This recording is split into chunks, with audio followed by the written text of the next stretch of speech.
I'm not giving this testimony because I have any ill feeling in my heart toward the Roman Catholic people. I couldn't be a Christian if I still had bitterness in my heart. God delivered me from all bitterness and strife, and delivered me out of all of that one day, and made himself real to me, the power of the Holy Spirit. And so when I give this testimony, I'm giving it because after God saved me, he delivered me out of the convent and out of bondage and darkness.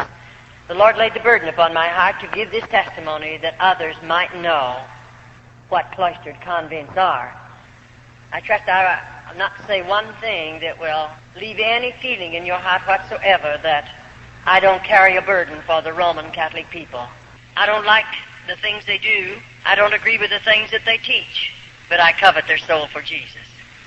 I'm interested in their souls. I believe Jesus went to Calvary. He died that you and I might know him. And their souls are just as precious as your soul and my soul. So I'm interested. First of all, as we slip into this testimony, having been born in Roman Catholicism, not knowing anything else, not knowing the Word of God because we didn't have a Bible in our home, we had never heard anything about this wonderful plan of salvation. And so naturally I grew up in that Roman Catholic home as a child, knowing only the catechism, knowing only the teaching of the Roman Catholic Church. And because I loved the Lord, and because I wanted to do something for him, I wanted to give him my life, I didn't know of any other way for a Roman Catholic girl to give her life to God other than entering a convent. And through going to the confessional box where, naturally, I'm under the influence of my father confessor, the Roman Catholic priest, his influence over my life, one day I made up my mind, through his influence and one of my teachers in the parochial school, that I wanted to be a little sister. At that time I thought of being a sister of the open order. But as I went on into this, up until the time I took my white veil, 16 and a half years of age, everything was beautiful. I really didn't have any fear in my heart whatsoever. Everything was taught to me was seemingly along the line that I had been taught in the church before I entered a convent. And so one day, after making up my mind to enter a convent, I remember that particular day, two of the sisters came home with me from school. They were my teachers. And when we arrived at my father's home that afternoon, our father confessor was in the home likewise. I often say when I was a little girl, children were seen and not heard. You didn't talk when you was a child, at least you didn't in my family, in my home, unless you were spoken to. And I remember I listened to them carry on a conversation, and then I moved over close enough to my father to ask him if I could say something. That was a bit out of the ordinary, and he permitted me to talk. And I said, Dad, I want to go into a convent. And I'll tell you, that priest took it up quickly. They had already been influencing me. And my father broke down and began to cry, not because he's sad, but he's very happy. My mother came over and took me in her arms, and she too wept tears. She was very happy.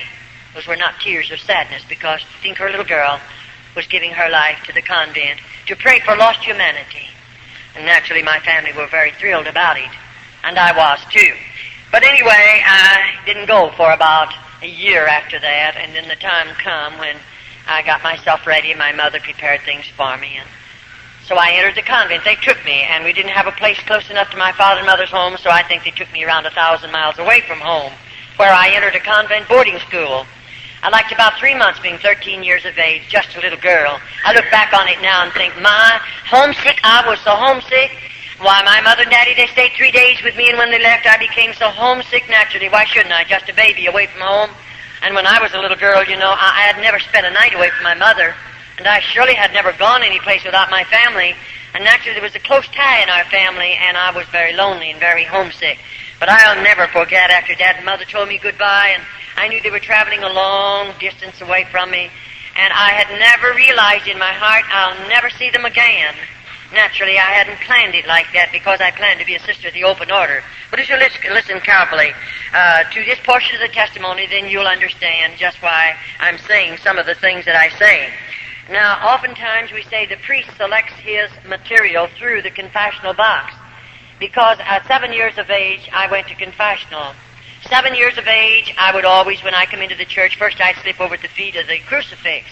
the Virgin Mary, and then over at the feet of the crucifix, and I'd ask the Virgin Mary to help me make a good confession, because I was a child and my heart was honest, and I knew the priest had taught us to always make a good confession, keep nothing back, tell everything if I expected absolution from any sin that I might have committed. And so I would ask the Virgin Mary to help me make a good confession. I would ask then Jesus to help me make a good confession. And you know, I'll assure you, after I lived in the convent for a short period of time, now I had to go on with my schooling. I just finished the 8th grade, and they promised me to give me a high school education, some college education. But I didn't get much college. I got mostly just high school training, and they gave that to me all right. I took it under some terrible difficulties and strains and all of that. It was rather difficult. But they gave it to me, for which I appreciate very, very much. But I'll assure you, after they put me through the crucial training that we must go through to become just a little novitiate entering a convent, the training is really, it's outstanding as far as a nun is concerned, and you know what it's all about after you've been in there for a little while. So now I've entered the convent, and for just a few minutes we want to tell you just a little bit how we live, what we eat, how we sleep. If I take you into the convent and tell you those things, you'll understand a little bit more about my testimony. First, as I entered the convent as this small child, I went on to school, but I was being trained. But the day came, possibly I was 14 and a half, when the Mother Superior began to tell me about the white veil. And I didn't know too much about it, but taking the white veil, they told me that I would become the spouse or the bride of Jesus Christ. There would be a ceremony, and I would be dressed in a wedding garment. And on this particular morning, they told me at 9 o'clock, they would dress me up in a wedding garment. Now, you're wondering where that come from and how they get the wedding clothes for the little nuns. The Mother Superior sits down and writes a letter to my father and tells him how much money she wants. And then whatever she asks, my father sends it, and the little buying sister, goes out and buys the material, and the wedding gown is made by the nuns of the cloister. I'm still open order now. And, of course, whatever she asks, now you say, did they spend all the money for the wedding gown? Well, of course, we don't know these things in the very beginning of our testimony, but after we live in a convent for a little while, we learn to know they could ask my father for $100 and he'd send it, and they wouldn't use maybe a third of that for the wedding garment, but they would keep the rest of it, and my father would never know the difference. Neither did I until I lived in the convent for a period of time, and I had to make some of the wedding clothes, and then I knew the value of them and what they cost, and I knew of the money that came in because I was one of the older nuns. Well, all right, the time came, of course, when I walked down that aisle and I was dressed in a wedding garment. Now, you know, in the convent, I used to walk the 14 stations of the cross, the 14 steps that Jesus carried across the Calvary. But after I had made up my mind to take the white veil, never again did I walk. I wanted to be worthy. I wanted to be holy enough to become the spouse or the bride of Jesus Christ. And so I would get out on my knees and crawl the 14 stations. It's quite a distance. But I crawled them every Friday morning. I felt it would make me holy. I felt it would draw me closer to God. It would make me worthy of the step that I was going to take, and that's what I wanted more than anything in the world. I would like to impress on your hearts, every little girl that enters the convent that I know anything about, that child has a desire to live for God. That child has a desire to give her heart, mind, and soul to God. Now, many people make this remark, and we hear it from various types of folk who say only bad women go into convents. That isn't true. There are movie stars who go into convents, and they've lived out in the world. No doubt they are sinners and all of that. But they go in when they're women. They know what they're doing. And they go in only because the Roman Catholic Church is going to receive not only thousands, but yea, it'll run up into the millions of dollars. And they don't mind who they take in if they can get a lot of money out of that individual. But the ordinary little girl that goes in as a child, she's just a child, and she goes in there with a heart and mind and soul just as clean as any child could be. I say that because sometimes we hear a lot of things that are really not true. Now, after we become the spouse of Jesus Christ, I want you to listen carefully to this, and then you can follow me into the rest of the testimony. We are now looked upon as married women. We are looked upon as married women. We are the spouse or the bride of Jesus Christ. Now, the priest teaches every little girl that will take the white veil, they'll become the bride of Christ. He teaches her to believe that her family will be saved. It doesn't make any difference how many banks they rob, how many stores they rob. It doesn't make any difference how they drink and smoke and carouse and live out in this sinful world and do all the things that sinners do. It doesn't make a bit of difference. Still, our family will be saved if we continue to live in the convent and give our lives to the convent or to the church. We can rest assured that every member of our immediate family will be saved. And you know there are many little children that are influenced and enticed to go into convents because we realize it is a salvation for our families. And sometimes even Roman Catholic families, the children grow up and leave the Roman Catholic Church and go out into the deepest of sin. And so every little girl that enters a convent is hoping by her sacrificing so much, home and loved ones, mother and daddy, everything that a child loves, her family will be saved regardless of what sins they commit. And of course we're children and our minds are immature and we don't know any better. And it's so easy to instill things like this into the hearts and minds of little children. And the priest is he's really good at it. And of course we look upon our priest, our father confessor, I looked upon him as God. He's the only God I knew anything about. And to me, he was infallible. I didn't think he could sin. I didn't think that he would lie. I didn't think that he ever made a mistake. I looked upon him as the holiest of holy because I didn't know a God, but I did know the Roman Catholic priest. And to me, I looked to him for everything that I asked of God, so to speak. I believed the priest could give it to me. And so the day comes when all of us. Now, as we're going in, I want you to listen carefully.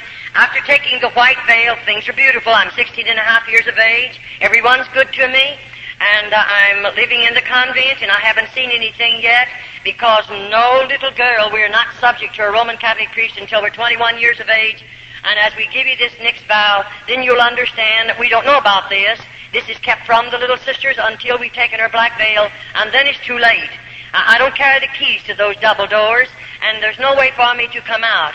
The priest will tell all over the whole United States and other countries that sisters or nuns, rather, can walk out of convents when they want to. I spent 22 years there. I did everything there was to do to get out. I've carried tablespoons with me into the dungeons and tried to dig down into that dirt because there's no floors in those places, but I never yet found myself digging far enough to get out of a convent with a tablespoon, and that's about the only instrument. Because when we're using the spade, and we do have to do hard, heavy work, when we use a spade, we're being guarded, we're being watched by two older nuns, and they're going to report on us, and I'll assure you, you're not going to try to dig out with a spade, and you wouldn't get very far anyway, because they made those convents, or built those convents, so little nuns cannot escape. That was their purpose in building them as they build them. And there's no way for us to get out unless God makes a way, but I believe God's making a way for numbers of little girls after they come out of the convents. All right, now when the time comes, I think I was 18 when the mother began talking to me. Now, I planned to come out, see, after my white veil. I wanted to be a little nursing sister in the Roman Church. But the Mother Superior, I suppose she was watching my life.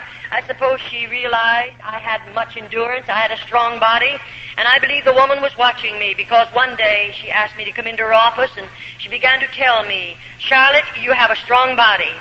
And she said, I believe you have the possibilities of making a good nun, a cloister nun. I believe you're the type that would be willing to give up home, give up mother and daddy, give up everything you love out in the world, so to speak, and hide yourself away behind convent doors. Because I believe you're the kind who would hide back there and be willing to sacrifice and live in crucial poverty that you might pray for lost humanity. She said, I believe you're the kind to be willing to suffer because we are taught to believe as nuns that as we suffer, our loved ones and your loved ones that are already in a priest purgatory will be delivered from purgatory sooner because of our suffering. She knew I was willing to suffer. I didn't murmur. I didn't complain. She knew all of that, and she's watching my life, and that's the reason she began to tell me about the black veil.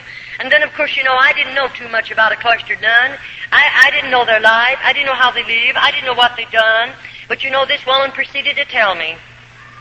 Now, I hear a lot of people try to tell me in the various places that we travel and go. I hear a lot of Roman Catholics try to tell me I've been in so many cloisters. I know all about them. But a Roman Catholic can lie to you, and they don't have to go to confession and tell the priest about the lie that they told because they're lying to protect their faith. They can tell any lie they want to protect their faith and never go to the confessional box and tell the priest about it. They can do more than that. They can steal up to $40, and they don't have to tell the priest about it. They don't have to say one word about it in the confessional box. They are taught that. Every Roman Catholic knows it, and every Roman Catholic, you'd be horrified to know how many of them steal up to that amount. And many of them lie. We've dealt with them. I've dealt with hundreds and hundreds of them. I've seen good many of them fall into the altar and cry out to God to save them. And before they're saved, they look into my face and hold my hand and lie to me. But after God gets a hold of their heart, then they want to make right what they've told me because they realize they've lied about it. But as long as they're Roman Catholic, they're permitted to lie, and it's the saddest thing, and you can't expect them to know God because God does not condone sin. I don't care who you are, but I don't believe God condones sin, and I don't believe He's going to condone it to the Roman Catholic people, even though they're being misled and they're being blinded and led into ways that's going to lead them into a devil's hell. I believe that with all of my heart because I've lived in a convent and know something about how those people live and what they do. Now the day comes. She told me, Charlotte, you'll have to be willing to spill your blood as Jesus shed his upon Calvary. She said you'll have to be willing to do penance, heavy penance. She said you'll have to be willing to live in crucial poverty. Now already I'm living in a bit of poverty, but I thought that was going to make me holier and draw me closer to God, and it would make me a better nun, and so I'm willing to live in that poverty. And then on this particular morning, she told me what I would be wearing. She said you'll spend 9 hours in a casket, and she explained a number of things to me. That's the most I knew about it, and I didn't find that out until I'd taken my white veil. And so on this particular morning, I'm 21 years of age, but 60 days previous to my being 21 years of age, I'm going to sign some papers that they placed in front of me, and those papers are this. I'm going to sign away every bit of inheritance that I might have received from my family after their death. Of course, I signed that over to the Roman Catholic Church, and oftentimes I say the Roman Catholic priests are enticing girls, not only their background, and not only their strong bodies, their strong minds and strong wills, but he's enticing girls where mothers and fathers have much property, and they are comfortably fixed to the material things of this life. Why? Because when that child enters the convent, they're going to get a portion of her money, of her father's money. And I often say, even salvation in the Roman Catholic Church is going to cost you plenty of money, more than you know anything about. And so they don't mind commercializing off of that child and the inheritance that would have come to her. And so on this particular morning, I told the Mother Spirit, give me a little while to think it over. She didn't make me do it. No one did. But I thought it over for a couple of years, and then one day I told her, I think I'm going to hide away behind the convent doors because I believed I could give more time to God.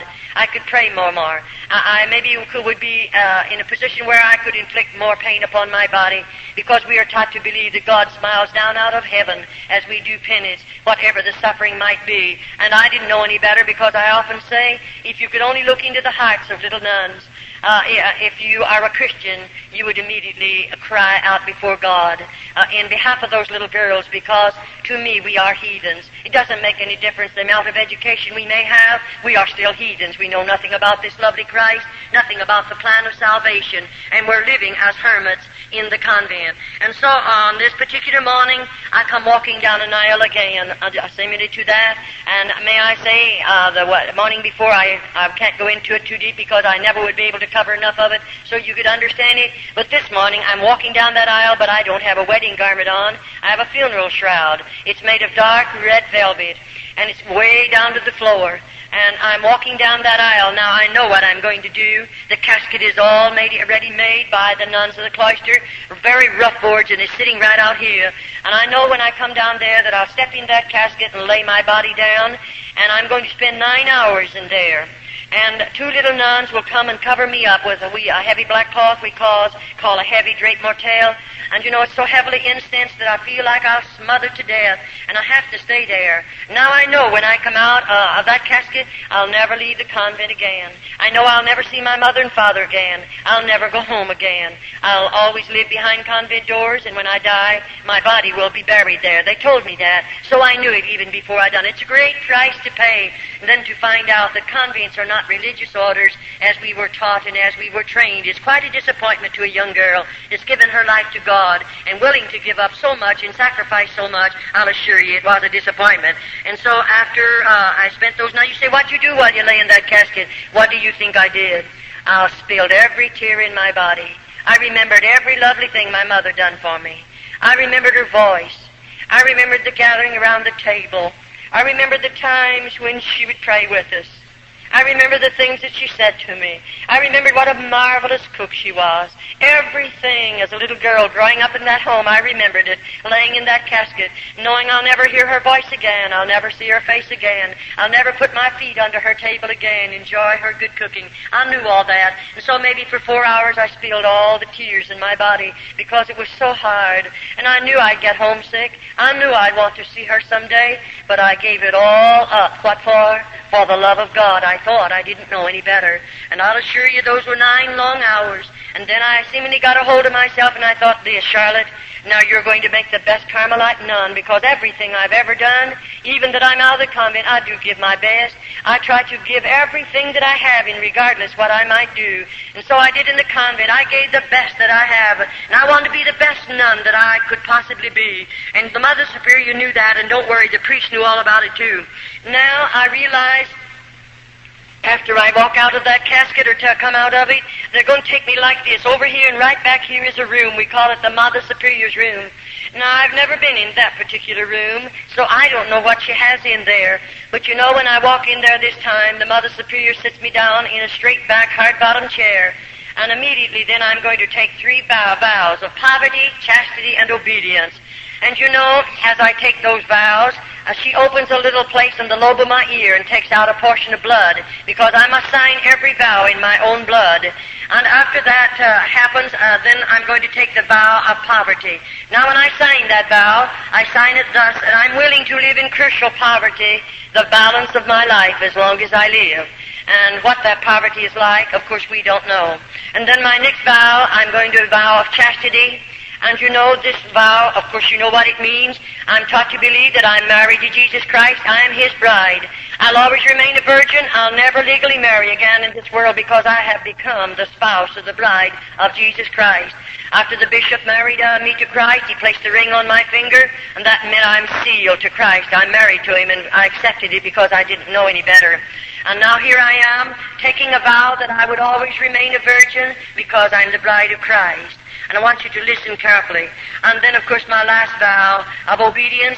Now, when we sign that vow, I'll assure you already, I know what obedience means. I'm living in a convent. And there they demand absolute obedience. You don't get by with anything, not even for 2 minutes.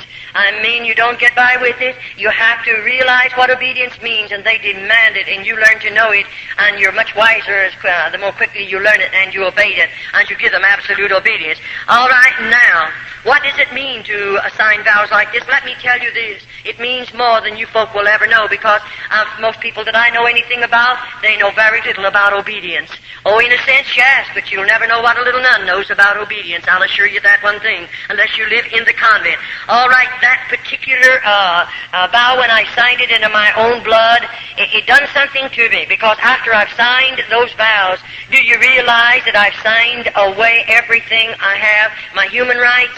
I have become a mechanical human being now. I can't sit down until they tell me to. I don't dare to get up until they tell me to. I can't lie down until they tell me to, and neither do I dare to get up. I cannot eat until they tell me to. And what I see, I don't see. What I hear, I don't hear. What I feel, I don't feel. I've become a mechanical human being, but you're not aware of that until you have signed all these vows. Then you realize, here I am, a mechanical human being, and of course I belong to Rome now. I'll assure you that right now. All right, we become, after this particular vows, we become forgotten women of the convent. In just a short while, you'll understand what I'm talking about.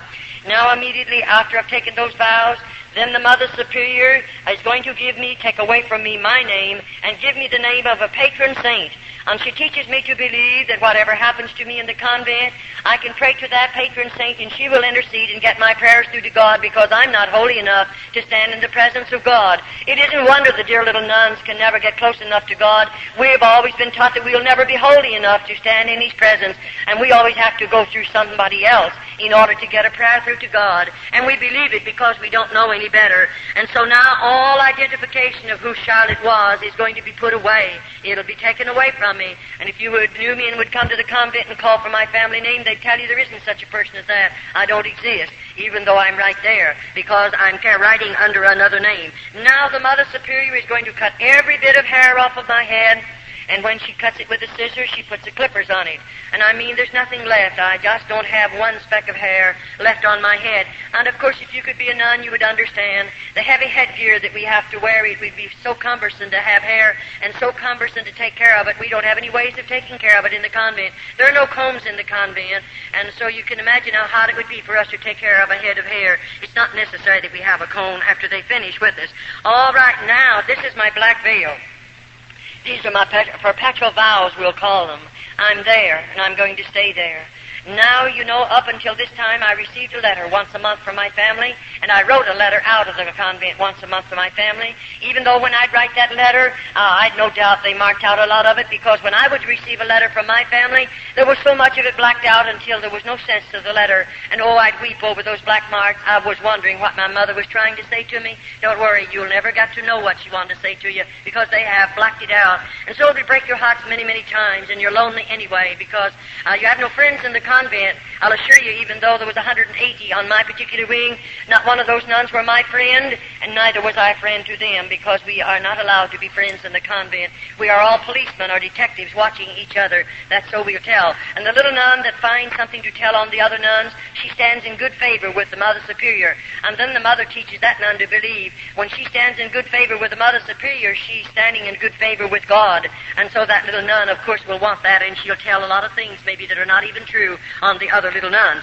All right, now after all of this has transpired and all of this has happened, everything I have is gone. I've sold my soul for a mess of theological pottage, because not only are we destroyed in our bodies, many of us in our minds, and many of us, if we die in the convent, we've lost our soul. And so it's a serious thing. And I surely covet your prayers for little nuns behind cloistered convent doors. They'll never hear this gospel.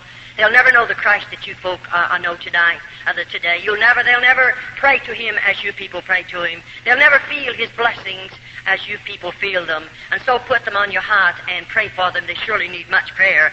All right, now, as I walk into that room and all of this is transpiring, now bless your hearts, I don't know what's going to be in the next room. After this has transpired and I've taken the vows that I will always remain a virgin, I'll never legally marry in this world because I'm the spouse of Christ. And then after this, the Mother Superior leads me out into another room, or rather she opens the door, and I'm to be sent into that room. And when I walk out in that room, I see something I have never seen before. I see a Roman Catholic priest dressed in a holy habit, and he walks over to me and locks his arm in my arm, which he had never done in the first part of my convent life. I never had a priest to insult me in any way. I never had one of them to be even unkind to me in the first part of my convent experience. But here he is now, and of course I didn't understand what it was all about. And I didn't know what in the world the man really expected of me. And you know, I pulled from him because I felt highly insulted. And I pulled from him and I said, "Shame on you." And it made him very angry for a minute. And he said, immediately, the Mother Superior must have heard my voice because she came out immediately. And she said, "Oh," and they called me by my church name. She said, "After you've been in the convent a little while, you won't feel this way. The rest of us felt the same way you do. And you know, the priest's body is sanctified. And therefore, it is not a sin for us to give the priest our bodies." In other words, they teach every little nun this. As the Holy Ghost placed the germ in Mary's womb, and Jesus Christ was born, so the priest is the Holy Ghost, and therefore it isn't a sin for us to bear His children. And let me tell you, that's what they come to the convent for. No other purpose in all of this world do priests come into the convent but to rob those precious little girls of their virtue. And I'll assure you, we'll be telling you a little later in the testimony just what they really do after they come in under those particular deals. But may I say, now every bridge has been burned out from under me. There's no way back. I can't get out of the convent even though I pled. Oh, how I pled with that priest.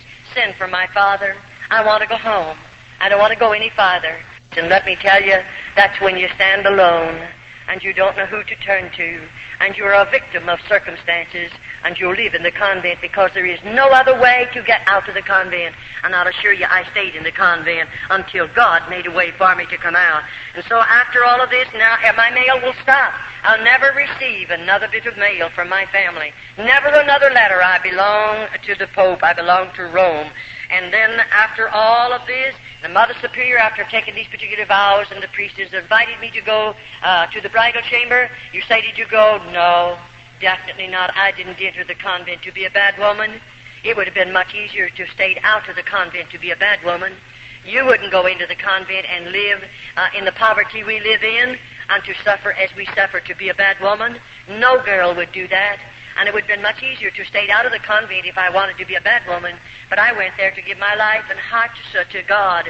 And that was the only purpose I had in going there. And here this priest is. And of course I didn't go to the bridal chamber with him. I had a strong body then. One of us would have been wounded because I would have fought until the last drop of blood. And you know, it made them very, very angry, I'll assure you. But I didn't go to the bridal chamber with him. But now I'm going to have to go to penance the next morning. And of course this will be a heavier penance because of what I done already. And when the Mother Superior says we're going to do penance the next morning, I'm going to be initiated as a Carmelite nun. And I remember when she walked me down into that particular place, it was a dark room. I remember I lived above on the first floor until my black veil. After the black veil, they take me one story under the ground.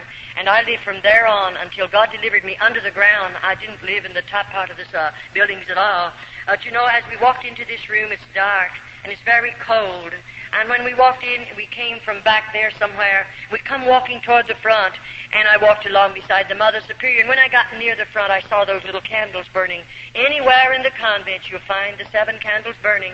And when I came a little closer, I saw the candles, but I couldn't see anything else. And I wondered, what's she going to do to me? That's the thing in our hearts, and we can't get away from it because we have fear. And when I come a little closer, I saw something lying on a board there. And you know, when I came real close, then I realized, here's a little nun lying on that board. I'll call it a cooling board because it was that. And just as long as her body, and there she was, and when I could see where the candles flickered down on her face, I realized that child is dead. And oh, I wanted so much to say, how did she die? Why is she here? How long do you keep her here? But you remember, I signed away every human right. And so I can't say one word, but I stood looking. Then the Mother Superior said, you stand vigil over this dead body for 1 hour. And at the end of the hour, a little bell is tapped, and another nun will come to relieve me. And may I say, I was advised ever so many minutes, I have to walk out in the front of that little body and sprinkle holy water and ashes over the body and say, peace be unto you. And I did exactly what they told me to do. Oh, it was a terrible feeling. I'm not afraid of the dead. It's the live people we have to be very cautious about. And I wasn't afraid of that little dead nun, but oh, my heart ached for her. And, you know, after the bell tapped and I realized my hour's gone, the nun who comes to relieve us comes back here somewhere. And she, of course, we walk on our tiptoes. No noise is made in the convent. And when they don't speak, they just touch you. And, of course, my being down there with that little dead nun, and I was full of fear, when that girl laid a hand on my shoulder, I let out a scream, a horrible scream, from fear, just fear. And, you know, I didn't mean to do it. I didn't break that rule on purpose, but I was scared. And immediately, of course, I had to come before the Mother Superior. And that's when I first learned to know, one of the first times, about a dungeon. They didn't tell me there were dungeons in the convent. And she put me in such a dirty, dark place with no floor in it for 3 days and nights, and I didn't get any food and any water. And I'll assure you, I didn't scream anymore. I tried so hard not to break the rules of screaming, because there is a dungeon, and I know they'll put you in it. And let me tell you right now, it's not a nice place to be. After you've been in one of those places, you'll know what it feels like. All right now, I say this before I go any farther, that popery is a masterpiece of Satan. I said it's a masterpiece of Satan, with its lying wonders and its traditions and its deception. It's a terrible thing when you know about it. And so as I come down into this room, and she took me, let me look at this little girl, and that particular, if we call it a penance, is over. Now, the very next morning, she said again to me, Charlotte, you're going to do penance. Not the next morning, it was 3 days after, because I spent 3 days and nights in the dungeon. The next, fourth, fifth morning, whichever it was, she said, you're going to do penance. She took me down into another room, not the same room. And when we come walking down this time, I could see that big piece of wood, but I didn't know what it was. And when I came a little closer, there was a cross. It was made of heavy timber. I might say it was maybe 8 or 10 feet high, very heavy. And that cross was sitting on an incline like that. And she had me walk over here at the base of the cross, and she said, now strip your clothes off. And I took my clothes off. And then she made me, down to my waistline, then she made me drape my body over the foot of that cross. And she pulled my hands underneath and bound them to my feet.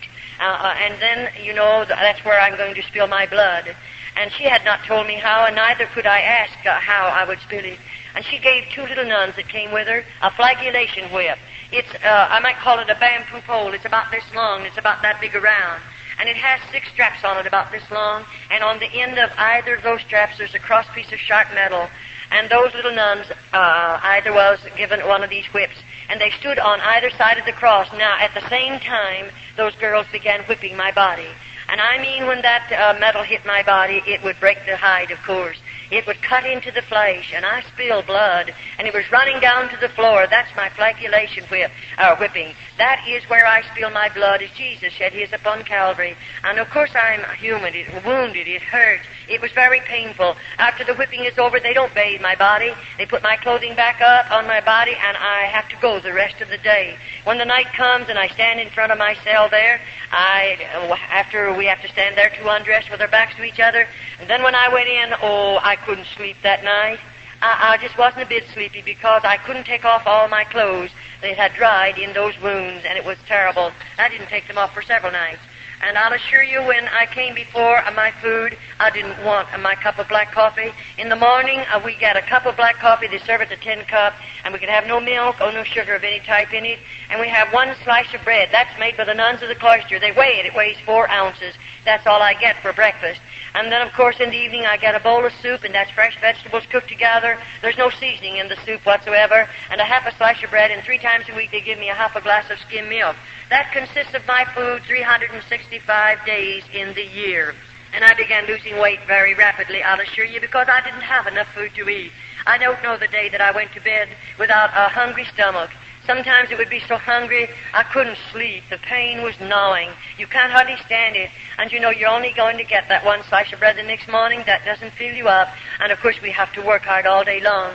And I'll assure you, those little nuns, as I covet your prayers for them, they need your prayers in more ways than one, because you'll go to bed with a full stomach tonight. And you're very comfortable right now, but I'll assure you there's not one of them that's comfortable. They're hungry, and they're sick, and they're wounded, and they're hurt, and they're heartsick and homesick, and discouraged, and worst of all, seemingly they have no hope.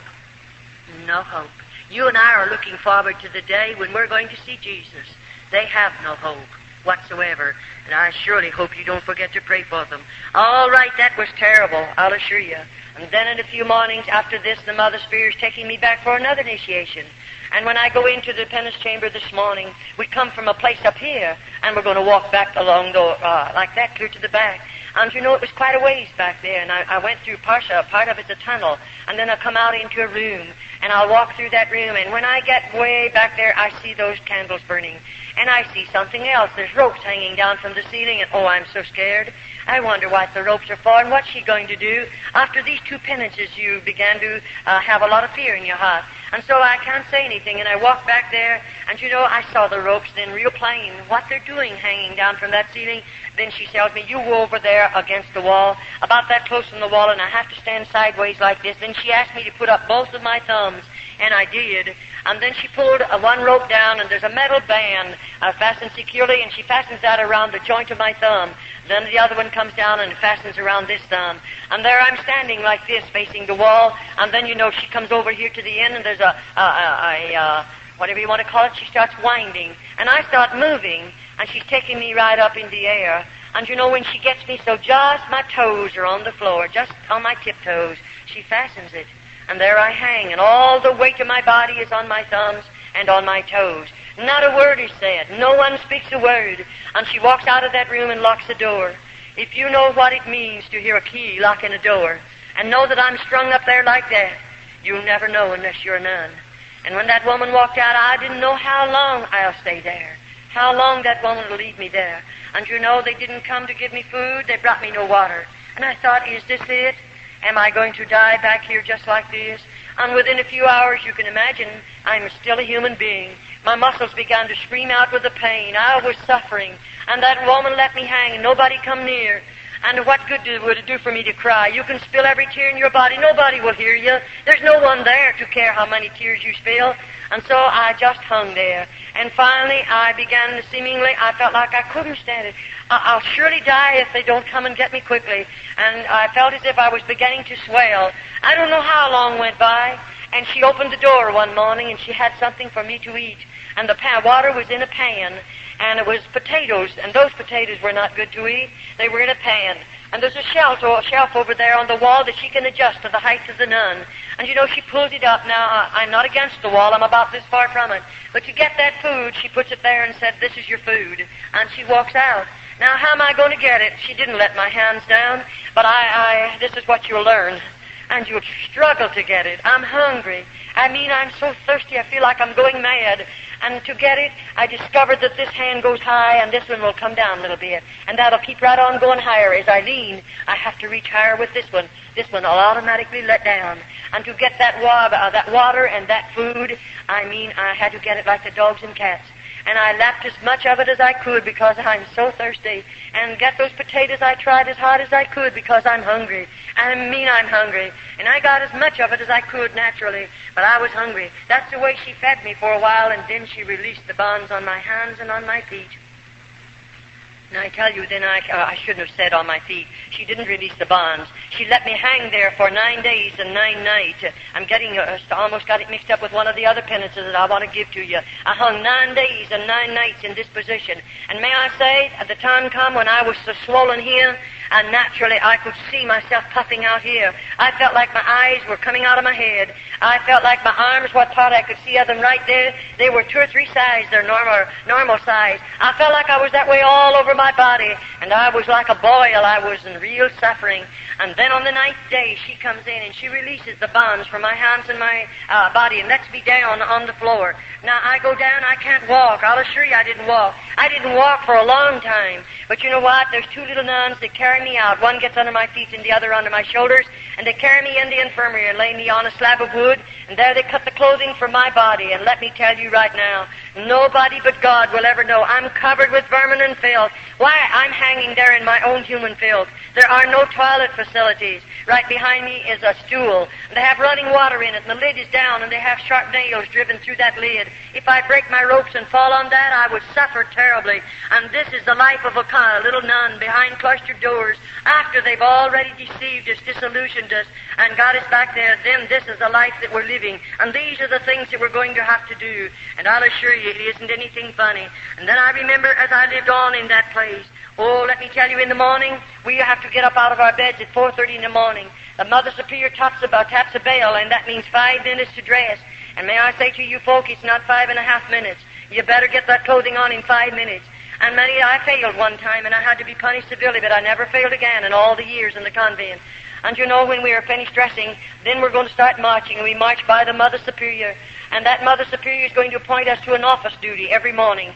It might be scrubbing, it might be ironing, it might be washing, it might be doing some hard work, but I have to work 1 hour. Then we'll go in and gather around the table, and we'll find setting in front of us our tin cup full of coffee and our slice of bread. And then, of course, we have hard work to do. We have, I think there was 12 tubs in the convent that I lived in, and we wash on the old-fashioned washboard. We have the old sad iron that you heat on the stove.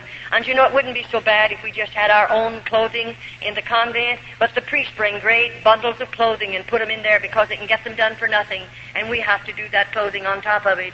We work very, very hard, and they're not able to work because they don't have enough food to keep body, mind, and soul together. And those little girls are living under these particular circumstances. Well, I say we're women without a country, and I mean just exactly what I say, women without a country. Now we belong to the Pope. Anything they want to inflict upon my body, they can do it. And all the howling I do, if I should howl, it wouldn't make any difference because nobody's going to hear me. And they have no idea that I'll ever leave the convent. The plan is I'll die there and be buried there. Now you say, Charlotte, can you go into the convents? Any one of you folk can go into an open order convent, or a closed convent, into the speak room. And there is an outside chapel that you can walk into, of any that I know anything about. But you know, you just go in there and wander around to have some place to go, because you might meet something you're not expecting. If you go in there, you go prepared to take food to some little girl that's in there, and be sure that you know who you're taking it to. And when you go, as you walk up toward the front of the building like this, you'll see a bell, and you'll know what to do because it'll tell you. And you press a button there, and there'll be a gate swing out. It has about 3 shelves on it. And, of course, you've brought something for someone that you know in the convent. It might be the mother coming to visit her daughter. And you know, when that bell is tapped, the Mother Superior is back here behind a big black rail. Now, that's a big iron gate there, and there's heavy folds of black material clear across there. and you can't go back there. You'll never see the Mother Superior, but she'll answer you through the black veil. And you might say, I brought some homemade candy for my daughter, and you might ask the Mother Superior to let you speak to her. You can't see her, but you could speak to her. You know, the mother will call that lovely little girl and call her out on the other side of the grail. Of course, you can't see her. And you know what? The mother will speak to her and say, honey, are you happy here? And that little nun will say, Mother, I'm very happy. You say, why did she say that? Well, bless your heart, don't you know the Mother Superior is standing there? And if we didn't say that after our mother is gone, then only God knows what the Mother Superior will do to the little nun. And so we must lie to our mother. And then the mother will say, do you have plenty to eat? And that little nun will answer and say, we have plenty to eat.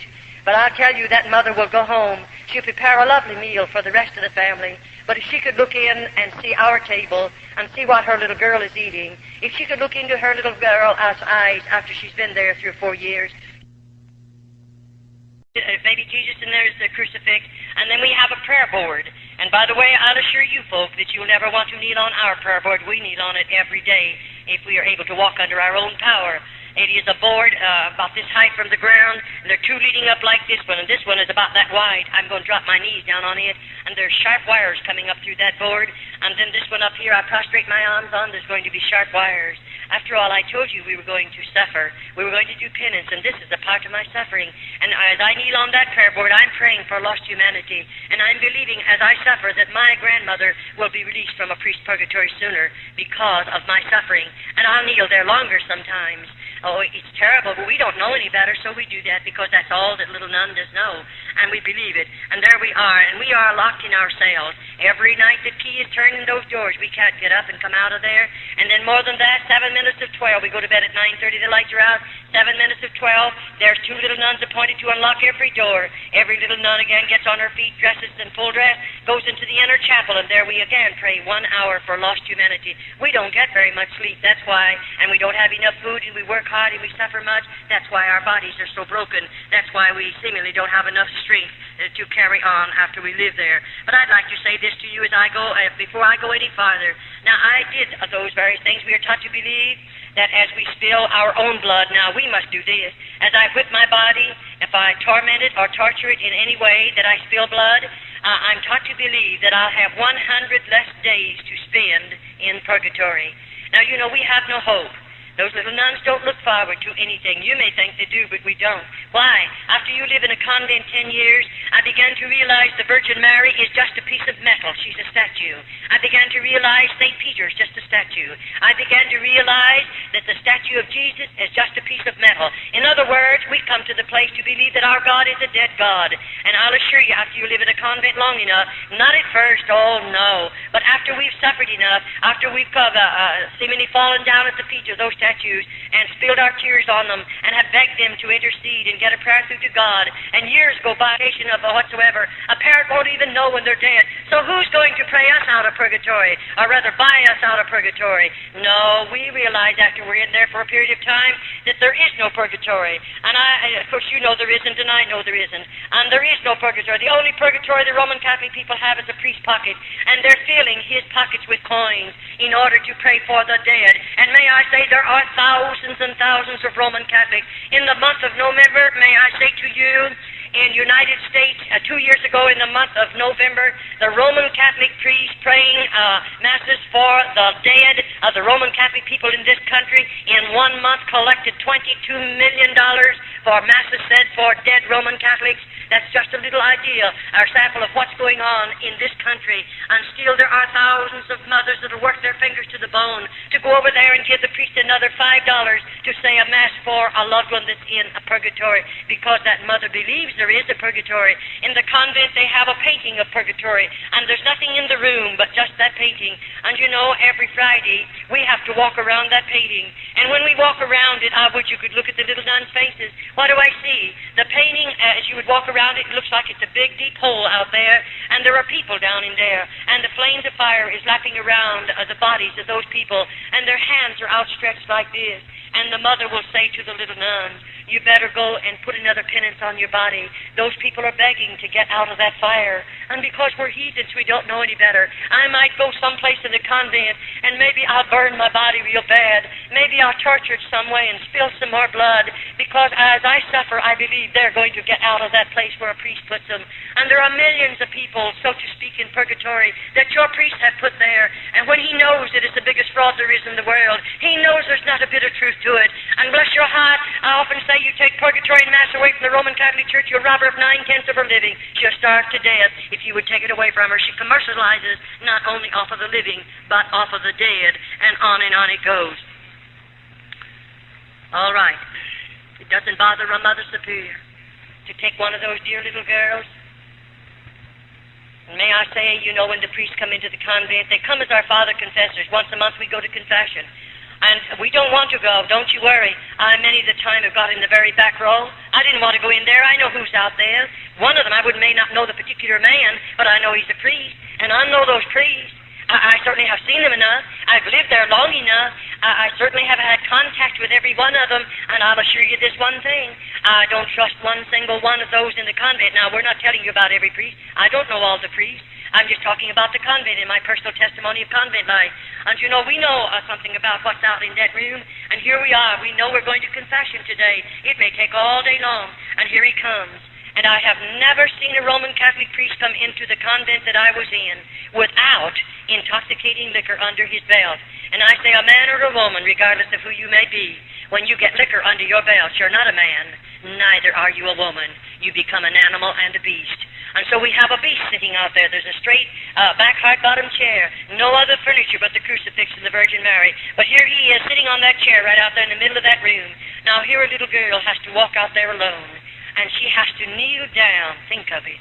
Why, bless your heart, I really sometimes, I'm saved now, I'm out of the convent, and I now look back at that Roman Catholic priest, and I often say, I'm sure he was a twin brother to the devil, because he's full of sin, he's full of vice, he's full of corruption.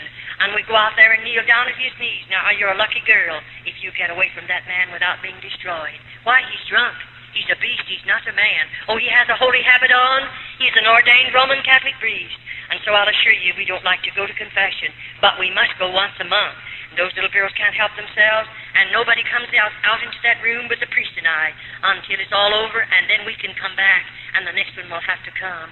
And I'll assure you, we don't appreciate that day. And those little girls don't know any better. They don't know anything about the plan of salvation. They don't know that Jesus went to Calvary and died for them. They don't know that he shed his blood for them. Those little girls know nothing about it, because to me, as I repeat again, the Bible was a hidden book to every one of those little girls. And so now they can do things like this. Now, if a Roman Catholic priest comes into the convent, he may go to the Mother Superior and ask her to permit him to go into the cell where one of the nuns are. And you know that mother with her carnal mind and her carnal heart, and she's very hard and very carnal, and she is the mother many times of many illegitimate children. They belong to the priest. And you know, she'll take that priest, and he's drinking. She knows it. They bring liquor in with them. Sometimes some of the nuns will drink with them, and the mother usually drinks with them. And it's really a terrible place. It is not a religious order. It does not live up to that name whatsoever. But here she brings that priest into one of our cells. Now, I wonder if you realize how serious it is. That Roman Catholic priest, he has liquor under his belt, we know that. But he has a big, strong body. He's had 3 square meals food every day of his life. He can eat all the food that he wants. But you know, there's a little nun that may have a broken body, and she may not have very much strength. And what did he come into that cell for? For nothing other than to destroy that little nun. I often say I wish the government could walk into a convent just about the time one of those priests are let in the cell. The mother will turn a key in the lock, and you're locked in there with that priest. Now, we have no way to defend ourselves, and I often say I have had to nurse those little girls. I'm an RN. I got my nurse's training by going through the tunnel over to through the hospital as I lived in an open-order convent. But may I say, after that priest is taken out of there, if you could look upon the body of that little nun, she looks like something you've thrown out in a hog pen, and a half a dozen old sows have just mauled that child's body. And this is convent life. I can understand why your priests are calling over the phone every day or two and screaming their heads off because I'm in this city giving this testimony. testimony. But may I say to you, I don't mind if they continue to scream. I don't mind what they do. I'm not one bit afraid of them. I'll continue to give this testimony. As long as God gives me strength, I'll be giving this testimony regardless of your priests or your bishops in this country. I know what I'm doing. I know what I'm saying, and I'm not afraid of anybody in all of this world. I'm a child of God, and I believe God won't let anybody put a hand on me until my work is finished. And then I often say, I don't care what you do to my body after I leave this body. I'm sure I don't mind. And so I will continue to give the testimony regardless of what your priests think about it, because I think God saved me to pull the cover off of Convent. I believe He saved me to uncloak those places that are riding under the cloak of religion. I believe that with all of my heart. I'll assure you I do. Now, if I refuse to give my body, you know we're just supposed to give our bodies voluntarily to those priests. Many times the nuns are overpowered. But if I refuse to give my body voluntarily to them, then you know he becomes very angry, and he goes immediately to the Mother Superior. Then when two carnal minds tend to come together, they can invent things that you and I, we don't have enough evil in our heart to invent things like that. We don't have enough sin in our lives to even think of such terrible things. And when those two carnal minds come together, the next time, I want you to know they're all ready. Now the Mother Superior might say to me in a day or two, we're going to do penance. Now the penance that they'll inflict on me is something that the Mother Superior and the priest has invented, and it can be very, very cruel. They might take me down into one of the dirty dungeons, and there's no floors in those places, and you know they have a place down there. There are rods about 3 feet long.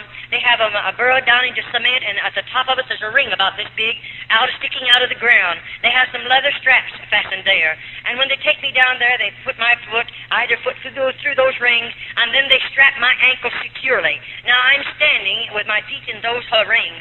All right, they're going out of there. They're going to leave me locked up in that place by myself, and it's a dirty place. Well, I might stand there for 2 or 3 hours if I have strength enough in my body, but what do you think's going to happen to me then? I can't stand any longer. Sometimes we faint, sometimes we just become exhausted and we go down. But when I go down, he flips my ankles over like that, and I can't do anything about it. I don't have what it takes for me to get up. I may have to lie in that position for 2 or 3 days, and no one will come near. They won't give me a bite of food. They won't bring me 1 drop of water, but I must stay there. And the next thing you feel is the bugs crawling over my body and the mice running over me, and I still have to stay there. I can understand why they don't want me to uncover. They don't want the world to know these things are going on. No priest in this country wants it. And if he doesn't want the world to know it, then they better be pretty careful that nobody ever gets out of a convent after they spent a few years back there. But may I say again to you, my God, He is greater than all the outside forces. My God can reach His hand over into those convents, this country, any other country, and make a way for a girl to come out, and He won't have to ask the bishop to help him. He won't have to ask the priest to help him. But God can make a way for us to come out. I'll assure you that. Well, on it goes. Then sometimes the priests come and they get angry at us because we refuse to sin with them voluntarily.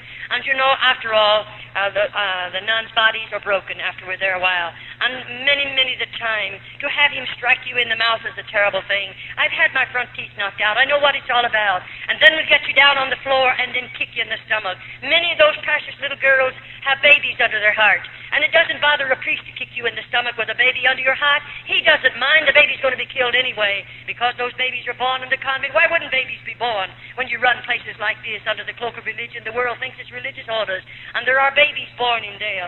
And most of the babies are premature. Many of them are abnormal. Very, very seldom do we ever see a normal baby. You say, Sister Charlotte, do you dare to say that? I most definitely do dare to say that. And I intend to keep on saying it. Why? I've delivered those babies with these hands. And what I've seen with my eyes and I've done with my hands, I just challenge the whole world to say it isn't true. And the only way they can ever prove it isn't true, they'll have to open, if they ever serve a summons on me and call me into court, I'll assure you this one thing. Convents are coming open. And then the world is going to know what convents really are. And they'll have to open them to vindicate my testimony, because I know what I'll do if they ever serve a summons on me. I've been before the highest laws we have in the United States. I know what I'm doing. I know what I can say, and I'm not one bit afraid to say it, because I've been a part of this. I've been connected with this system 22 years behind convent doors, and it is a terrible thing. After when that dear little nun, looking forward to that day when her precious baby will be born. Most of you, dear mothers, oh, you have everything ready. The beautiful nursery, all the baby's beautiful clothes are made. Everything is lovely. You're looking forward to that precious little immortal soul that's going to be born into your home. And everything is ready. And oh, I wish you could see that little nun. She's not looking forward to that. There won't ever be a blanket around his body. They'll never bathe that baby's body. But he can only live 4 or 5 hours. And then the Mother Superior will take that baby and put her fingers in its nostril and cover its mouth and snuff its little life out. And why did they build the lime pits in the convent? What is the reason for building them if it isn't to kill the babies? And that baby will be taken into the lime pit and chemical and lime is put over its body, and that's the end of babies. Oh, when I think about it. That's why I try to challenge people. Pray. If you know how to pray, you know how to contact God, pray and ask God to deliver the girls from behind convent doors. In other words, pray that God will make a way for every convent in the United States to be opened and let the government go in. And when the government goes in, you won't have to worry. The convents will be open, the nuns will be taken out, and they'll be closed up, just as they opened the convents in Old Mexico in 1934. There are no convents in Old Mexico. Every cluster it is open, and they found all of the corruption back there, the lime pit. If any of you are taking a vacation, go over into Old Mexico. The government owns them. They're public museums. And go through the convent. Look with your own eyes. Touch with your own hands. And then come home and see if you believe my testimony. It'll stir every bit of red blood in your veins. I mean, it'll do something to you that nothing else has ever been able to do. Go through them and look at them. Go into the dungeons. Go into the tunnels. Go through the lime pit.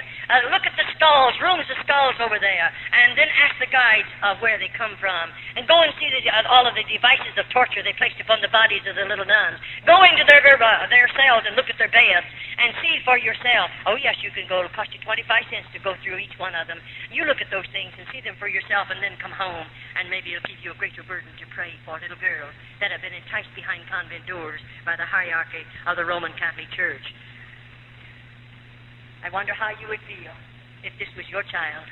And remember, I have a mother and daddy, or had one, and they love me just as much as you love your children. And when they let me go into the convent, I'm sure my mother and daddy didn't expect these things to happen because they didn't know. They never dreamed a convent was like this. But you know, I wonder how you'd feel if you could walk in someday and out there in this particular room. That floor is built for this purpose. There's a petition right out there, and there's just a little thing they can touch. It automatically opens. And you know, there's a deep hole underneath that floor. And this little nun has done something. I can't tell you what she's done, because I wasn't there when she done it. But she's done something, and to them it's very serious. And when they bring her to this particular place. Her little hands and feet are going to be bound securely. They're going to drop her in that horrible, horrible pit. And then they're going to put the boards back down. No one will ever know. Oh, there's plenty of chemical and lime down there. But you know, they don't do that. 6 little nuns have to walk around that hole. We'll chant as we walk around that hole. We don't want any evil spirits to come out into the convent, so we sprinkle holy water over that hole. Then we may walk for 6 hours, and then they'll appoint 6 more nuns. And on it goes until we hear the last moan, and that's the end of the little nun they place down there. No, she'll never be delivered from the convent. But does it bother you to know that that little nun will die and be lost? Does that bother you? It bothers me, because I didn't know Jesus. I couldn't tell her about God. I didn't know him myself. But it bothers me very, very much. But God won't hold me accountable. Her blood will not be on my hands because I didn't know the Lord and I couldn't tell her about it. And so on it goes. Then I wonder how you like to see it. Here we are, a body of those little nuns. On this particular morning, the Mother Superior might say this. We're all going to be lined up here, and I don't know what she's lining me up for. And then, you know, there might be 10 of us, there might be 15 of us, and then she'll tell us all to strip. And we have to take every stitch of our clothing off. We're certainly not anything beautiful to look at. Our eyes are back in our head, our cheeks are falling in, our bodies are wasted. God only knows what we look like because I never saw myself in 22 years. I didn't know I had gray hair. I didn't know I had lines in my face. I didn't know how old I was. I only found that out about 6 years ago. You know nothing about what you look like. And here we are lined up. And here comes 2 or 3 Roman Catholic priests with liquor under their belt. And there they're going to march in front of those nude girls and choose the girl they want to take to the cell with them. These are convents, cloistered convents, not open orders. The priest can do anything he wants to and hide behind the cloak of religion. Then that same Roman Catholic priest will go back into the Roman Catholic churches, and there he'll say Mass. And there he'll go into the confessional box and make those poor people believe he can give them absolution from their sins. When he's full of sin, when he's full of corruption and vice, still he acts as their God. What a terrible thing it is. And on it goes, well, I live there. Now, all the time these things are going on, what do you think's happening inside of Charlotte? God love your heart, I didn't know people could hold so much hatred and bitterness. And it went on and on and on. I was filled with bitterness and hatred. And I mean, it continued to build. I began in my heart to think, when I can get the Mother Superior in a certain place, I'll kill her. Isn't it awful to get murder in our hearts? I didn't go in the convent with a heart like that, nor a mind like that. But I began to plan murder in the convent. How I could kill her, how I could kill a Roman Catholic priest, and on it goes. And oh, I tell you, every time she did fix something awful on my body that I'd have to suffer so terribly, when I could think sensibly again, then I would begin to plan, how could I kill that woman? And on it goes. Well, after all, you can't help it. For instance, I wonder how you would feel. The Mother Superior, here she is, and she's going to sit me down in a chair. And you know, that chair is straight back, hard bottom, and I don't have any hair. She's going to take everything off my head. And you know, she's going to put my hands like this. They'll be out here in stalks. And I'm going to have to bend my head over like that in order to put the stalks across my neck. And I'm fastened securely. And over my head there is a faucet of water. And you know, there is a faucet of water just above my head, and my head's over. Now that mother's going to turn that water on, just a drop, and the drop will just come about this fast. It'll hit me right there on the back of my head. And you know, I can't move either way. I sat there 1 hour, 2 hours, 3 hours, 4 hours. What do you think's going on? I'm sitting there. I can't move. I'd do everything to get away from that drop of water in the same spot on my head. Why, God love your heart, if you could look in. You'd see us frothing at the mouth. You'd see those little girls. They're trying so hard to move, to get away from that water. And they let us stay there sometimes 10 hours, all day long. Many, many times a little nun cracks up completely. She goes stark raving mad under this particular penance. What in the world do they do with her? I tell you in a few minutes. Don't you worry. They have a place for us after we go mad in the convent. They take care of us. They have places for the little nuns. There's places built down there for us. Well, on it goes. Well, you know, these things went on and went on and went on. And it was terrible. But, you know, I began to plan and plan and plan. After she's done something like that to me, it's terrible. One day, the Mother Superior took violently ill. You say, who would take her place?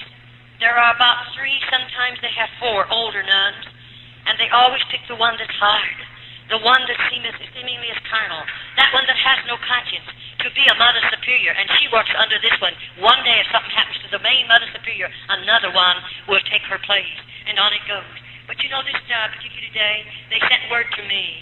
The Mother Superior, I was to come into her room. She's very sick. And quicker than lightning, I began to think, if I get in that Mother Superior's room, I know what I'll do. You know, after all, I'm a sinner. I'm a nun, but I'm a sinner. And I don't know God. And I have a lot of hatred in my heart. And I walk in that room. They have called in an outside Roman Catholic doctor. She's a very sick woman. And he has left all orders. And they left the medicine and everything. Now, I'm supposed to take care of her. And that was wonderful. I do take care of her. All day long I did what they told me to do, what I'm supposed to do. And those particular tablets, I knew what they were, and I knew what they would do and what she was taking them for. But anyway, all day long I gave her her medicine. I done everything I'm supposed to. All evening long. Why? I want to be sure what I'm doing. What I do, I have to be careful.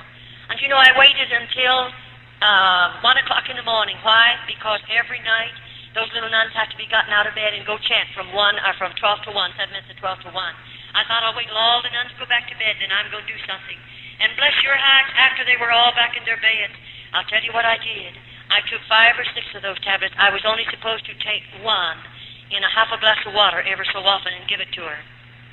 But because of the type they were and what the type of tablet was, I knew what it would do. I put 6 of them in a glass of water and stirred them up. And I gave them to her. I knew she would go into convulsions that would twist her completely out of shape. I knew that woman would suffer 1,000,000 deaths within 25 minutes. I knew that. And I thought, I'm going to watch her suffer because she has punished us. She has hurt us so many thousands of times. I'll watch her suffer. Isn't it terrible to think a child can live in a place like that long enough until she has the same kind of a heart almost the Mother Superior has? But that's what comes when sin gets in your life. And so I waited. You know, I gave them to her. And something happened to me. I got scared. And I looked at that woman, and she began to change color. And I couldn't find her pulse. I couldn't find her respiration. I was frightened. And I thought, oh, what shall I do? If they find her dead, only God knows what they'll do to me. I'll tell you what I did. I got that stomach pump as quick as I could. I pumped that woman's stomach. I massaged that woman. I done everything there was to do. And oh, thank God she didn't die. I said, I thank God. But But you know, I sat down by the bed and held her hand and watched her carefully until the respiration came back normal, until her pulse was normal, and I felt she would live. And I thought of another thing, I'll do this then.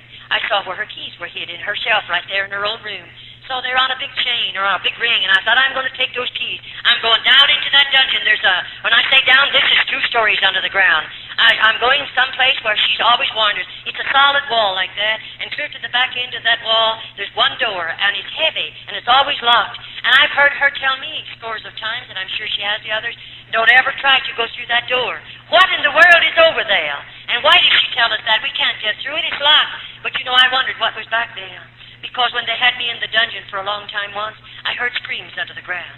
I heard such blood-curdling screams, and I knew there were some girls locked up somewhere. And so I'm going through there if I find a key. And so I got her keys, and I went into that particular place. And when I got back there, it took a while to do it. I want you to know, to find the key. But when it unlocked that door, I walked through that door, and I walked into a hall. The hall, I would say, was maybe 5 feet wide, maybe wider than that. That's just a guess. And anyway, on the other side of the hall, there were a number of cells over there, small rooms, and they had real heavy doors. And in those cells were little nuns.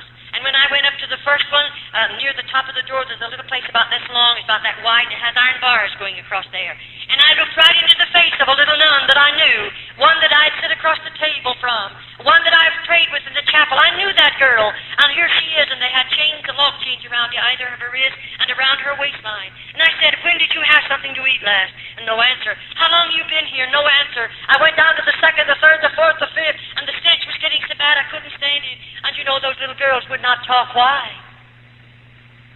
I lived in the convent, you know, a long time.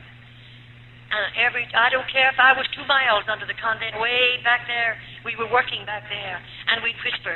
The next day I'd have to suffer because the convents are wired, and the Mother Superior can hear every voice, every whisper, and then somebody tells, and you're in some serious trouble. And those nuns has been there long enough. What have they done? I don't know. But those nuns are supposed to have cracked up mentally, and so they have to put them in those chains. And when they die, they can't fall down to the floor. They're just dropping those chains and slump. When they go in there, they don't give them any more food. No more water. That's a slow death. And so as I saw all of that, I became so sick from the terrible stench because many of them are already dead. And I don't know how long they've been dead. I came out of there and walked back up to this room where the Mother Superior was, and she was lying there sleeping. And I watched her carefully, and she slept till the next day, long, long hours, and didn't waken. And when she did, she said, I've had a long sleep, and I said, yes. They let me take care of her for 3 days. And you know, the 3rd day, I don't know. You say, did she ever find out she was down there? Well, not yet. I hope she didn't while I was there. But anyway, 3 days, they put me out in the kitchen. In other words, when we go to the kitchen, 6 of us go for a 6-week period. And this particular time, they put me out in the kitchen with 5 other little nuns. What am I there for? I'm doing the kitchen work. I'm going to do all the cooking that's done out there and take care of the work in the kitchen. And so when I went out in the kitchen, we have a long table back here, and it's a work table. And our vegetables will be prepared for the soup, and that's what we were doing, all 6 of us. And something happened. Our kitchen is a very large room, and a very long room, not as wide as it is long. And over at one end of it, you'll find over here the stair steps leading, about 4 of them leading down. Then there's a landing right there. Over there is a big, heavy outside door. But here there's a landing. Our garbage cans sit there. And right here is a stairway, cement one, leading down 1 story under the ground. Now, I'm up on 1st floor in this kitchen. All right, as I'm in there and we're there working, something happened. Somebody touched the garbage can. You know, all my convent life, we are taught never to break silence. We don't dare to make noises in the convent. We are punished for them. And when something touched the garbage can, that's a noise. And who in the world? 6 of us, and we're all together. Who's touching the garbage can? I wheeled around, and they wheeled around, and we saw a man. And you know, that man was picking up the full can, leaving an empty one. I've never seen that before. I've been in that convent for years, and in the kitchen, but I never saw anything like that happen. I believe God had his hand on me. With all my heart, I believe it. And you say, what happened? Well, we turned around quickly because to us it's a mortal sin to look upon a man other than a Roman Catholic priest. And we turned around quick and went to our work. But you know, I thought, if that man comes back again to get another full can, I'm going to give him a note and I'm going to ask him if I can run out with him. But I didn't do that. But you know what I did? When we run out of something in the kitchen, there's a pencil hanging up there on a chain. And bless your heart, I have to, or whoever it is runs out, you have to write it on a tab. And of course, I stole a piece of paper off of a sack. And I thought I'll carry that little piece of paper in my skirt pocket. And every time I can get a hold of that pencil, I'm going to write a word or 2 on a note. And that's what I did. It took quite a while to do it. But I watched that garbage can. Every time I could take the garbage down there, I did it. And you know, when it was just about full, and I thought the next evening, it'll be full when we put all the garbage in it. And so that afternoon I broke my crucifix and I laid it up on a shelf, and I had a hard time doing it because they're watching me. But I did it, and I laid it up on a shelf, and I did that to have a way to get back to that room, of course. And so when our dinner work is over, our supper dishes, everybody has to go out at the same time, and we march by the Mother Superior. And you know, when I marched by, I stopped and said, "Please, may I speak to you?" And I did. And I said, "Mother Superior, I broke my crucifix, and I left it in the kitchen. May I go for it?" And of course, no nun goes without her crucifix. And she said, "How did you break it?" I lied to her. Everything she asked me, I lied to her. You say, "Why did you lie?" She lies to us. And we're all sinners, so we all lie. And it doesn't make any difference in there. And so we lied. And I lied to her. And then finally she said, "You go get the crucifix and come right back." And that's all I wanted anyway. I have to have a reason. You can't go back to the kitchen after you've left it. And so I didn't go for the crucifix, but she thought I did, and I run for this tin can. Why? That night when I put my garbage in there, I put a note right on top of that garbage and left the lid off, which I was not supposed to do. And you know, I said on the note to the garbage man, "If you get this, won't you please help me out? Won't you do something to help the little nuns out?" I told him about those 19 cells down there and those 19 nuns in him. I told him about some of the babies that have been killed. I told him some other little nuns that are locked up in the dungeons and they're bound with chains. I told him a plenty. And I said, "Won't you help us? And if you will, please leave a note under the empty can." That's what I went back for. And when I lifted up the can and found a note, you don't know how I felt. I froze to the floor. I was so scared I didn't know what to do. I picked that piece of paper up and I read, and this is what that man said: "I'm leaving that door unlocked, and I'll leave the big iron gate unlocked. You come out." Oh, let me tell you, that's almost more than you'd ever... Why, I never dreamed I'd get out of a convent. I never thought of ever getting out. I wanted out, but you say, oh yes, when I could collect myself. I reached over and turned the knob, and you know it was good and open. I walked out of that convent, and I slammed it to. I was sure the lock was on it, and I got out to the big iron gate, but oh, he had me trapped. That iron gate was just as locked as it was ever locked. You don't know what it done to me to stand there looking at the iron gate. I'm locked out of the convent. I have no right out there. You can't imagine. I don't know if I grew old right there. I don't know. I know I suffered enough because I'm scared half to death. And what will I do if I go back and pound on that door? What will they do with me? And oh, the fear that grips your heart. And you say, "What'd you do?" I didn't have any shoes and stockings on. I'd wore those out years ago. When I think of the Roman Catholic Church being the richest church in the world, and they let those little nuns go winter and summer without any shoes and without any hose, living in crucial poverty, I wonder how they can do it. Hungry as we are. Your priests are all nice and fat. The little nuns are so hungry. I wonder how they do it sometimes. You say, "What did you do, Charlotte?" Well, I'll tell you, I just took a hold of that big old iron gate and I tried to climb it. That's all there was for me to do. And up about 1.5 feet from the top is a ledge about 6 inches wide. I thought if I could get high enough to get my knee on the ledge, I'm safe. And I did. I got one knee on the ledge, but this time I don't have any strength left either. And you know, I thought, what'll I do? I'll put one foot over, then I'll get the other over. Then I realized, you know, I have 3 skirts on. My skirts are gathered on a belt, and they're clear down to my ankles. My veil, of course, is down to my knees in front and that long in the back. How will I ever get over those sharp points? And I thought, I can't go down. I don't have strength enough, so I'll have to jump. And if I jump, I'll break every bone because I was broken body, of course. And you know, I thought, what'll I do? Well, I pulled all my clothing up around my body and held them with one hand. And then I thought, I'll have to jump. And you know, they have a buzzer in the convent, and when a little nun tries to escape and they catch her, they put a buzzer on. And oh, if the priests tell you they don't come to the convent, I would you could see the priest then. You'll find a good many of them there, and they immediately are after that nun. They don't want her out. If she comes out of that convent, she's going to give a testimony someday, and it'll pull the cloak off a convent. And I'll assure you they don't intend for us to get out. And so as I let loose of that top of that gate and I made that jump, I just didn't make it. My clothing caught on top of those points, and I hung there, but I'd let loose. And I often say, you know, I don't know what I look like. I didn't know I had gray hair, but I've often said maybe my hair turned gray there. Maybe you'll never know what I suffered hanging on top of that gate, knowing that buzzer can go on any minute, and then what would they do to me? I was scared. So I thought I tried to wiggle my body and to swing it. If I can get back far enough to grab the gate with one hand, maybe I can help myself, and I did. And then with the other hand, I tried to pry the snappers loose on my skirt, and that let me fall between them. Do you know what happened to me? I hit the ground. I was out. I was unconscious for a while. I don't know how long, though we have no way to tell.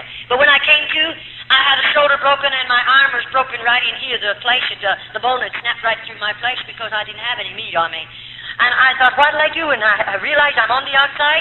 And where am I going? Where do you think you'd go? I'm not in the United States. I'm in another country. And I don't know a thing about that country. When they took me over there, I was so heavily veiled. And they took me from that particular cart or train to the convent. I was so heavily veiled I couldn't see anything. And I don't know where I am. I don't know where to go. I don't know if I have any people. I don't know if I know anybody in the world. And I'm a pauper. I don't have any money. And I'm hungry. And my body's broken. And I'm hurt now. Where do you think you go? I tell you, it's something to think about. I just started away, but get away from the convent, and I did, and I started moving away. And all the leaves were falling, and they made so much noise, and I was scared, and I kept on moving. And finally, dark overtook me, or rather, there's no twilight in that part of the country. It just drops off into darkness. And, you know, I saw this little building beside the road, and I thought I'll crawl in. It was a doghouse or maybe a chicken coop or something, but it's dirty, and I crawled in there because I was shaking and scared. And I laid in there for a little while to get a hold of myself, and then I thought, I'll have to travel. It's dark. It's safer for me. So I got out and traveled that night, and the next day I hid behind pieces of board and tin that was piled up against an old building, and all day long imagine hiding in that hot place. And hungry as I was, with broken bones, do you realize what it was all about? No, you'll never know. But I do. And then, you know, when night came again, I have to go, because I'm going to get away from the convent. I'm afraid to rap on somebody's door. Remember, I'm scared. I don't know. I might rap on a Roman Catholic's door. They will immediately notify the priest that I'll be taken back to the convent. And I'd rather they kill me than take me back. And so I didn't. But I went on and on and on. And then the next day, I hid out in an old straw stack. And then that afternoon, on the third day, I was scared then, because this arm was swollen as tight as it could swell. And I was having to carry it in the other hand. And all my fingers began to turn blue, and I realized gangrene poisoning setting in. And, you know, I'm nobody to do anything for you. And I realized I'm going to die just like a rat beside the road. That's a terrible feeling. And I thought, what'll I do? I'll just get out and go a little sooner. Maybe I'll have to rap on somebody's door. And that's what I did. And I remember as I walked, I don't know how far, I saw this lamp. It was an old-fashioned lamp burning. Very poor house, no paint on it. And I knew those were poor people. So I walked up to the screen door, and I rapped on it. And a tall man came to the door. He was rather old. And I said, please, may I have a drink of water? And you know, that old man didn't answer me, but he walked back in the house and called his wife. And God bless her heart, she's like most old-fashioned mothers. She came to the door, and she didn't say, who are you, and what do you want? Thank God. There are a lot of good people in this world. That dear little woman just pushed that door open and said, won't you come in and sit down? Do you know that's the most beautiful music I've ever heard in my life? I should say I'll come in and sit down. And she pulled out a chair. And I sat down on it, glad to sit down. And you know, their house was poor. There was no rugs on the floor of any type. A tablecloth, red checkered tablecloth on the table, a little old stove over there in the corner, and there was a fire in it. And that woman put some milk in a pan and heated and brought it over to me. And you know, I'm hungry. I don't have any manners. I forgot how to act. I forgot a lot of things in 22 years. And I grabbed that glass of milk all before she ever set it down, and I gobbled it down. I'm so hungry, I felt like I'm going stark mad. And I took it instantly, and the moment it touched my stomach, of course, I couldn't retain it. I lost it. I haven't had any whole milk in 22 years. You could understand why I couldn't take it. And she knew what to do. She went out in the kitchen, and she heated some water, or rather over to the stove and heated some water. And bless her heart, she put sugar in that water and brought it over to me. And she sat down and gave it to me from a spoon. I took every bit of it. Oh, it was good. It was nourishing. And then the daddy walked over by me and he said, now tell us who you are and where'd you come from. I began to cry. I was scared then. I said, I run away from the convent and I'm not going back. And he said, what happened to you? And my hand was laying upon the table. And I said, well, I tried to get over the gate and I fell and I'm hurt. And you know, he said, we'll have to call a doctor. And bless your sweet life. Then I really became hysterical. I got up from the table. I was going to run back outside, and they wouldn't let me. He said, wait a minute, we're not going to hurt you. You're hurt. You have to have help. I said, I don't have any money, and I don't have any people, and I can't pay a doctor bill. Of course, I was just in a terrible mess, if you want to know it. And that man said to me, I'm going after a doctor. He said, and he's not a Roman Catholic. Neither am I. That dear man didn't have a car, but he hitched up a horse and buggy, and he drove 9 miles to get a doctor. The doctor came out in his car, and when he got out to the place, he got there ahead of the man. And when the doctor walked in and walked around me, he just kept walking around me, and he was swearing. Maybe he didn't realize it was a terrible effect on me. When he stopped and looked at me, of course, he was mad. He was mad. Why was he mad? He was mad because he was looking at something that was supposed to be a human being. And I didn't even look like a human being. I was in such a horrible condition. But finally he calmed down. He came over to me and he said, I'll have to take you to the hospital tonight. Oh, I became hysterical. I said, I don't want to go. Please don't make me go. And then he sat down carefully and took my hands. And he began to say, I'm not going to hurt you. You have to have help. And I want to help you. That doctor took me into the hospital that night, and that's where I learned how much I weighed. He weighed me, and I weighed exactly 89 pounds. I weigh 178 right now. And then, they took me into surgery, and of course they tried to get the swelling and the inflammation out of my hand and arm, that they might do something for me. It took about 12, 13 days.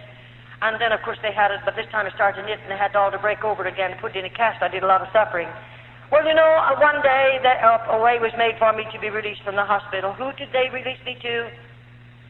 I begged to go out to those old people to stay with them, and they let me go because they'd been good to me, and I trusted them. And the doctor wanted to take me out to his home. I was in that hospital 3.5 months. And they took me out there, and I stayed for a period of time. And then one day, this same doctor, he wrote a letter, and you know what he sent in that letter? He sent a check. He told the people to go and buy me a suitcase and get me some clothing. He was coming for me on a certain day. He had told me, I'm going to find your people for me. That doctor's a stranger to me. But I thank God that he has men and women across this world, and those men and women are not so selfish that they won't use some of the money that God has allowed them to have to help that one that's less fortunate than they. He spent a lot of money on me. I was in that hospital 3.5 months, and I mean there was a lot of money spent on me, but he paid the bill. How I appreciate it. And that dear doctor, they took me, bought my clothing for me, and got my suitcase, and everything was ready, and the day came when he came, and that doctor took me to the train, and he put me on a train in care of somebody, of course. He had found my people for me. I was on buses and trains and boats for a long time, and one day, after that, he had gotten my visa to get back into the United States, and I was always in charge of somebody because they wouldn't trust me to travel alone because of having lived under the ground so long. And one day, they called the name of a town where I was, or where my mother and daddy lived. And I knew where mother and daddy lived, and I got off of that train and run down to their home, 5 blocks from that depot, just a very small town. And when I rang the bell, my daddy come to the door, and I looked at his face. I didn't know him. And because I didn't know him, I said, do you know where my father lives? And he said, who are you, and what's your name? And I said my name, and I didn't give him my church name. I gave him my family name. And that man looked at me, and of course it was his name, and he said, Hooky, is this you? My father didn't know me, of course. It was my dad. That dear old man opened the door then and invited me in, and I said, Dad, is mother alive? Because I didn't know about her. And he took me back in to see her, and there she was. 7.5 years she'd laid there an invalid, a horrible, horrible invalid. And of course she didn't know me, and I didn't know her. Well, that very night I took violently sick, and they put me back in another hospital for another 3 months. But my father paid all of those bills. He reimbursed the doctor and paid the doctor in another country and paid the old people. He reimbursed them all. All of that was wonderful. Then, one day, after my body was strong enough, since I'm here in the United States, it took a long time, several years, I'm a nurse, and I took the examination to nurse. And you know what God did? He let a woman come into that particular hospital. It was a Roman Catholic hospital. This woman was a Church of God minister. She came in, and I thought, how strange. Just across the Mississippi River is 2 magnificent Protestant hospitals, and she lives in one of those cities. Right there, 3 cities joined together. And why in the world did she come over here to this Roman Catholic hospital? Why, I believe God had his hand on it all the time. That woman who came in, and the doctor said, I want you to special her case, and I went into that room to prepare that woman for the operating table. And I heard her praying. And I want you to know, I became that woman's private nurse, her special nurse. After she left the hospital, she went home, and I became her special nurse in the home. And that woman asked me if I wouldn't go to church with her. And I lived in her home long enough to hear her pray. I lived in that home long enough to read the Bible to her because I am her nurse, and I did what she told me to. I'd never read a Bible before in all of my life, and she'd have to find the scriptures, and then I'd read them to her. And as I read the Word of God, God began to get a hold of me. And finally she said, won't you go to church with me? And I went to church with that woman. And I sat back there and heard a gospel for the first time in my life. And I tell you, I went through 4 nights. And it was really beautiful. I've never heard anything like this. And all the time she was telling me about the plan of salvation and telling me about God and that I needed God and I needed to be saved. And of course, I was believing her. Do you know what I'd do every night? I'd go home from church with that woman. I'd say, you go to bed, but let me go to the basement. I'd lay my Bible down on a chair, and there I'd challenge God, and I'd say, God, did you hear what the preacher said? Did you hear it, God? And then I would tell God everything that I could remember the preacher said. And I said, God, you heard every word, didn't you? Now, if you're God, and the Bible is the Word of God, and God, you're real, I want what those people have. But if you're not God, and the Word of God is not your word, then God, please don't give to me what those people have. Let me tell you, I challenge God. I put him to a test. God's not going to give you anything that's not of God. Don't you worry. And every night I continued to do that 4 or 5 nights, and I didn't eat either. I couldn't sleep, and I'd lost my appetite, and I was losing a lot of weight. It was terrific, but you know, one night I come back to church, and out of a clear blue sky, right in the middle of that man's service, I just got out of my seat. And with both hands up in the air, I come running right straight down an aisle like that.